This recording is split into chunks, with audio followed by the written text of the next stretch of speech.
Menteri Pertanian luncurkan kalung anti Covid. Gila apa goblok? Aduh. Ketika gugus tugas bersama salah satu universitas di Surabaya membuat obat racik kemudian memproduksinya secara besar-besaran, saya protes keras karena obat tersebut tidak ada uji klinisnya. Tidak ada data kesembuhannya, mana bisa langsung diproduksi massal dan mau diberikan kepada pasien Covid. Tetapi karena obat masih masuk wilayah medis, kritikan saya ini masih bisa diperdebatkan. Selain itu saya bukan dokter.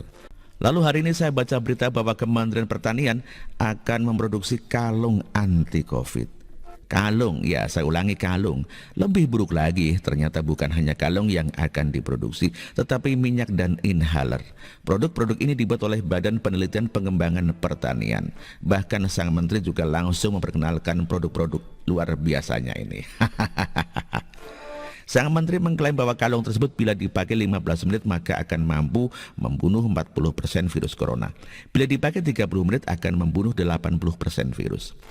Katanya sudah diuji di staf kementerian yang positif COVID dan sembuh. Juga sudah diberikan kepada 20 orang yang positif COVID dan hasilnya membaik. Nampaknya Menteri Pertanian ini tidak paham soal level pasien COVID. Ada pasien tanpa gejala, sedang, buruk, dan kritis. Untuk pasien tanpa gejala dan sedang, mereka ini diberi air putih pun pasti sembuh. Tidak perlu jimat ataupun kalung seperti itu. Tetapi kalau pasien kondisi buruk dan kritis, mau kalungnya segunung juga tidak akan mampu menyembuhkan. Jadi kalau sekarang kementerian bikin kalung dan mau memproduksi massal, itu hanya buang-buang anggaran. Kalau tak mau disebut merampok anggaran demi cuan. Jujur kali ini saya sudah tidak bisa menahan emosi terkait buruknya kinerja para menteri periode kedua. Kementerian Pertanian yang mestinya memikirkan pertanian hari ini malah sibuk memikirkan masalah virus. Mereka yang seharusnya membuat produk untuk mempermudah petani menangani wabah tanaman, menyuburkan pertanian, malah bikin kalung dan inhaler. Ada begitu banyak PR Menteri Pertanian, banyak sekali salah satunya adalah mengurangi impor dan mewujudkan kemandirian pangan. Kenapa mereka tidak berpikir untuk membuat pertanian industri, mendidik petani untuk maju dan lebih modern dengan teknologi. Cepat bergerak tidak hanya mengandalkan sapi atau tenaga manual. Saya pahamlah memang kita sedang sibuk menghadapi COVID. Tetapi bukan berarti Menteri Pertanian juga mengurusi virus manusia. Uruslah virus tanaman. Kalaupun mau peduli COVID, pantaulah protokol kesehatan bagi petani. Kalau mau urus virus, ya mau jadi Menkes lah. Apa mungkin Mentan mau pindah jabatan dari Menkes? Aduh.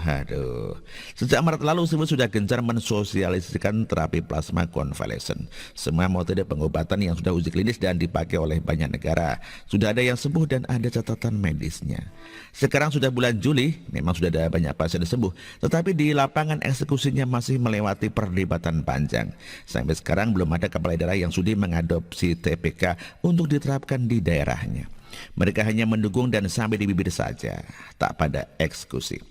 Gugus tugas yang semula saya pikir punya keberanian untuk bekerja sesuai dengan instruksi presiden, nyatanya malah main pingpong sama Kemenkes, malah main obat racik. Kementerian Riset dan Teknologi malah bikin tim sendiri, main klaim kanan kiri, termasuk mengklaim TPK. Entah apa yang dipikirkan oleh mereka. Mengapa metode yang sudah ada uji klinis, bahkan kita sudah buat buku tata pelaksanaannya, masih juga belum diteliti. Jadi wajar kalau penelitian mereka sampai sekarang belum ada kabarnya lagi. Sama seperti JK dan Eijkman yang sesumbar butuh waktu 2 bulan untuk menerapkan TPK, sampai sekarang tidak terdengar lagi. Pasien yang sembuh dari golongan autonomi atas persetujuan dan permintaan pasien. Tetapi ternyata semua kekecewaan saya tidak seberapa. Kementerian Pertanian lebih hebat lagi, bikin kalung anti Covid. Entah apa yang dipikirkan oleh para pejabat kita.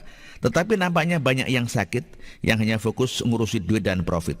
Kalau sudah begini ya wajarlah kalau di negeri ini masih ada begitu banyak kasus penipuan.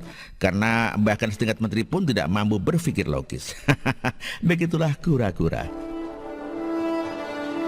Artikel ini dikutip dari siwo.com dan ditulis oleh Alifur Rahman. Terima kasih.